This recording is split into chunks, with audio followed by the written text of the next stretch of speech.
Florence Nightingale was a famous nurse from the 19th century.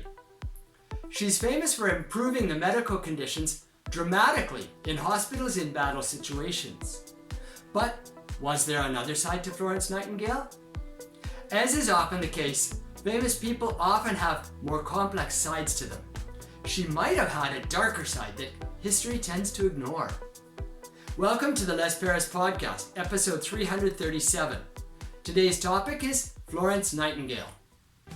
Florence Nightingale was an active nurse in the Crimean War. She heard that the conditions in the battlefield hospitals were terrible, and she volunteered to get sent there to help improve things. There were high death rates in the hospitals, and they were much higher than in other situations because the British did not have good supply lines yet. It's true that Florence Nightingale had a strong hand in reducing the death rates in hospitals. One of the principal ways she did this was by keeping detailed records and good statistics, responding to those statistics, and trying different things. However, maybe she had a darker side. She had a rival in Sir John Hall. He was the chief medical officer for the British at the time of the Crimean War. Sir John Hall wrote a letter that was only discovered recently.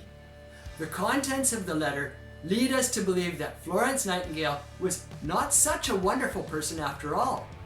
He asserted that she was ambitious. Not ambitious in the good sense of the word, but in the darker sense of the word. She struggled for power in the hospitals, and she didn't care about other people in her quest for power, according to Sir John Hall. She was disrespectful to other staff and subordinates in the hospital.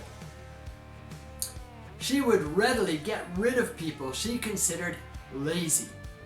There were reports that many nurses did not want to be assigned to her ward.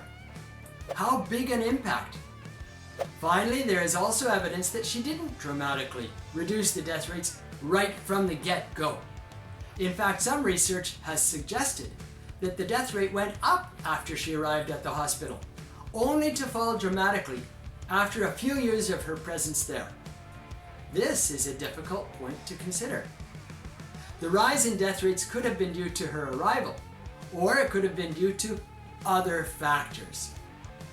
But still, at the end of the day, Florence Nightingale still deserves a place in history, and she still deserves a lot of the glory. On the other hand, it's good to view these people as whole coins with two sides. Rather than glorifying them and making them greater than human, we should see their strong points and their weak points together. I think that helps inspire us all to be better humans in general, if we know that we don't have to be perfect. Thanks for listening.